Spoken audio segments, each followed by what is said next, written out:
नमस्कार, आप देख रहे हैं सांस्कृतिक राजधानी न्यूज और आपके साथ मैं हूं प्रियंका। आइए बढ़ते हैं खबरों की ओर। मधुपुर शहर के पत्थर चपटी आम बंगाल में विधानसभा चुने सभा को संबोधित करते हुए झारखंड के मुख्यमंत्री हेमंत सोरेन सोमवार को मधुपुर में झामुमो प्रत्याशी हफीजुल हसन के पक्ष में चुनावी सभा को संबोधित किया। मौके पर पूर्णिया सांसद राजीव रंजन उर्फ पप्पू यादव मौजूद रहे। उन्होंने कहा कि हेमंत सोरेन सिद्धू कानू क्रांति के प्रतीक है, इन्होंने झुकना नहीं सीखा। झारखंड के सम्मान की लड़ाई लड़ा। बीजेपी ने झारखंड को सबसे अधिक लूट है, उसके कारण झारखंड में गरीबी बेरोजगारी ज्यादा हुआ है। झारखंड को आगे बढ़ने का कोई काम किया है वह हेमंत सोरेन ने किया है। मधुपुर से हफीजुल हसन को ऐतिहासिक वोट से विजय बनाना है। सभा को संबोधित करते हुए हेमंत सोरेन ने कहा कि झारखंड में पुनः झामुमो की सरकार बनेगी। उन्होंने कहा कि भाजपा देश में सांप्रदायिक विद्वेष फैलाकर सत्ता हासिल करना चाहती है। उन्होंने आगे कहा कि भाजपा मुझे मारने के लिए झूठे मुकदमे में फंसाकर जेल में डालने का काम किया। अब झारखंड के लोग उन्हें वोट की ताकत से कूटकर इसका बदला लेंगे। उन्होंने कहा कि झारखंड मुक्ति मोर्चा महिलाओं के लिए मैया सम्मान योजना प्रतिमाह 1000 रुपये एवं बकाया बिजली बिल माफ किया गया है। योजना साथ ही साथ 200 यूनिट बिजली बिल मुफ्त किया। उन्होंने कहा कि इस बार इंडिया गठबंधन की सरकार पुनः बनी तो दिसंबर माह से मैया सम्मान की राशि सभी बहनों एवं माताओं सीधे खाते में जाएगी। मौके पर झाबुआ प्रत्याशी सह मंत्री हाफिजुल हसन ने कहा कि उनका खून का एक कचरा मधुपुर के लिए काम करेगा। उन्होंने कहा कि मधुपुर की मधुपुरियत बनाए रखने के लिए हमेशा आगे काम किया और करेंगे। कहा कि मुख्यमंत्री बना योजना के तहत हेमंत सोरेन को एक बार फिर मुख्यमंत्री बनाएं। मधुपुर से मोहम्मद असलम की रिपोर्ट। की जमात खड़ी है और दूसरे तरफ व्यापारी लोग, धनवान लोग, अमीर लोग, बड़े बड़े पूंजीपतियों की जमात खड़ी है। इस राज्य का 5वीं अनुसूचित क्षेत्र का पहला आदिवासी नौजवान मुख्यमंत्री बना और जब से हमने सरकार बनाई है, सरकार बनने के 1 घंटे के बाद से ही इन व्यापारियों ने हमारी सरकार गिराने का एक कारण शुरू कर दिया। लेकिन वो 5 साल तक जारी रहा। 2 साल तो कोरोना ने हमें बचा लिया और 2 साल हम लोग जंग करते करते इनके साथ जो ये लोग कहते थे यहाँ का मूलवासी आदिवासी लोग सरकार नहीं चला पाएगा। और आज आप लोग का आशीर्वाद से, आप लोग का ताकत से हमने पूरे 5 साल इस राज्य को चलाया। आज फिर आपके सामने खड़े और आज फिर आपके सामने हम लोग खड़े हुए हैं। उस समय हम लोगों ने वोट का भीख मांगा था। इस बार वोट के लिए हम अधिकार के साथ आपके पास आए हैं, क्योंकि इस 5 साल के अंदर कोरोना में आपके परिवारजनों को हवाई जहाज से ढो करके ला करके आपके घर में पहुंचाने का कोरोना में किसी को भूख से नहीं मरने दिया और आपके लिए आपके हकाधिकार जिसके लिए आप ब्लॉक में, जिला कार्यालय में, हेडक्वार्टर में धक्के खाते रहते थे, लेकिन काम नहीं बनता था। लेकिन सरकार आपके द्वार के माध्यम से जो जीवन में कभी पदाधिकारी गांव नहीं देखा, पंचायत नहीं देखा, हमारे गांव के कई ऐसे लोग हैं भी गांव का बीडीओ कौन है, सीईओ कौन है पता ही नहीं था और डीसी एसपी के बारे में तो दूर की बात। लेकिन आज पदाधिकारी जहां सड़क है, जहां सड़क नहीं है, जहां पुल नहीं है, वहां पर ट्रैक्टर से, बैलगाड़ी से, ठेला गाड़ी से, साइकिल से, मोटरसाइकिल से लोग लैपटॉप ले जा करके आप लोग का समस्या का समाधान कर रहा है। आज एक तरफ व्यापारियों की जमात, दूसरी तरफ गरीब पिछड़ों की जमात। अब ये देखना है इस चुनाव में ये पूंजीपति जीतेंगे कि ये गरीब गुरुआ आदिवासी दलित पिछड़ा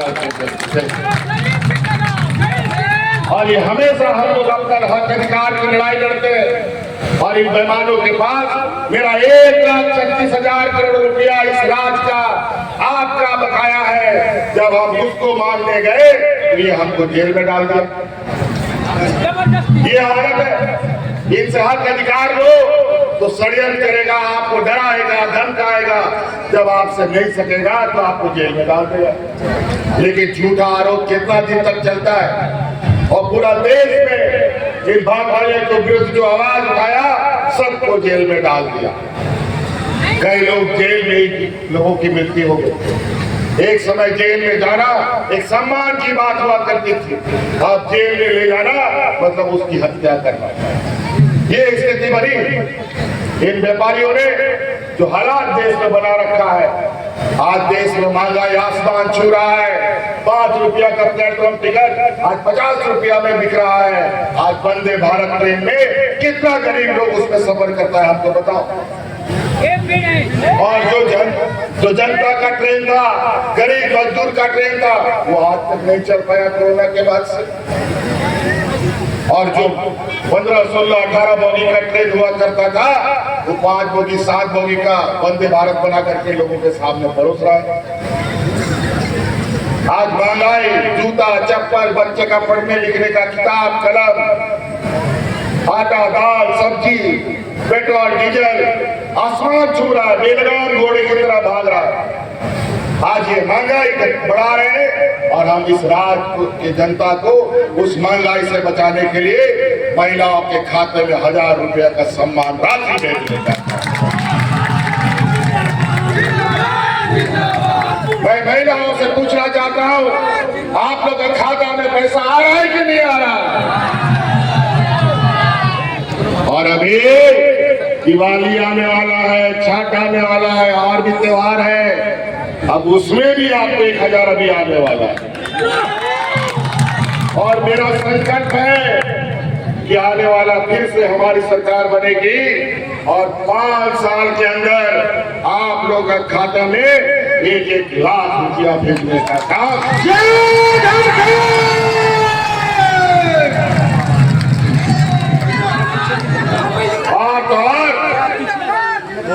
और उस संकल्प का पहला कदम अभी दिसंबर में आपको दिखेगा।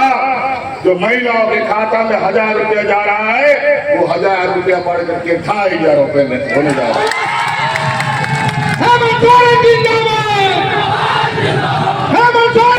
इनका बस चले तो गरीब गुरुआ किसानों का खून शरीर से निकाल ले। ये हालत है इन बेईमानों का। आज किसान दिल्ली में महीनों साल तक आंदोलनरत रहे। किसान के लिए लाया गया काला कानून के विरुद्ध में, लेकिन भारतीय जनता पार्टी और केंद्र सरकार के आंख में एक बूंद आंसू नहीं और कान में एक जूं तक रहेगा नहीं। और किसानों की आय दुगुनी करने के लिए किसान लगातार आंदोलनरत है, लेकिन किसान की आज तक आय दुगुनी नहीं। और आज किसान को भगवान भरोसे छोड़ दिया गया। आज के दिन में मौसम में ऐसा परिवर्तन हो रहा है, कहीं बाढ़ आ रहा है, कहीं सुखाड़ हो रहा है, कहीं कम बारिश, कहीं अधिक बारिश। हर साल, हर दूसरे साल राज्यों में सुखाड़ हो रहा है। किसान कर्ज के तले दबे जा रहे हैं। हमारे सुसाइड करने के लिए मजबूर है, आत्महत्या करने के लिए मजबूर है। लेकिन केंद्र सरकार ये भारतीय जनता पार्टी के काम में क्यों नहीं रहता? और यही हमारी गठबंधन की सरकार ने झारखंड के किसानों का 2 लाख रुपया का ऋण भी हम लोगों ने माफ करने का काम किया। और आज इनके पास किसानों को, मजदूरों को, गरीबों को, बुजुर्गों को, छात्रों को स्वावलंबी बनाने के लिए, महिलाओं को सशक्त करने के लिए इनके पास पैसा नहीं है। लेकिन अपने बड़े बड़े व्यापारी साथियों का अरबों खरबों रुपया माफ करने के लिए इनके पास भरा हुआ है पैसा। आज महंगाई की मार हमारे गरीब की कमर तोड़ रहा है। आज हर गरीब के साथ ये महागठबंधन की सरकार खड़ी है और इसके अनुरूप दूसरा योजना के रूप में अगर आपको मालूम है कि इस राज्य के हर गरीब का बिजली बिल हम लोगों ने माफ कर दिया है। बिजली का बिल माफ हुआ कि नहीं? हो गया। और 200 यूनिट बिजली भी फ्री हमने कर दिया आप लोगों का। पहले न बिजली आता था न बत्ती जलता था, लेकिन बिल समय पर आ जाता था। लेकिन अब बिजली भी आएगा 24 घंटा और बिल कभी नहीं आएगा। तो इसलिए कई ऐसी बातें योजनाओं को हम गिनाना शुरू करें तो ये लोग हमारी योजनाओं पर दब करके 2 गज नीचे चले जाएंगे। समय का अभाव है, मौसम भी खराब है और भी कार्यक्रम है, लेकिन इन पर ध्यान रखिएगा। ये लोग हिंदू मुस्लिम करता है, जात बिरादरी को लड़ाता है, घर घर में जाकर के लड़वाता है और भाई भाई को भी लड़वाता है। और आज मैं इनसे पूछना चाहता हूँ, ये भारतीय जनता पार्टी के लोग, कि पूछो अपने प्रधानमंत्री जी से, जब वो शपथ ग्रहण कर रहे थे तो कौन सा किताब को उसने अपने माथा पर ठोका था? संविधान की किताब को उसने अपने सर से लगाया और बोला कि संविधान के अनुरूप देश को चलाएंगे। और ये घुसपैठी की बात, हिंदू मुस्लिम की बात, बांग्लादेशी घुसपैठी की बात किस आधार पे करते हैं जब कोई पहचान ना हो? मुझे लगता है कि भारतीय जनता पार्टी और बांग्लादेश से कोई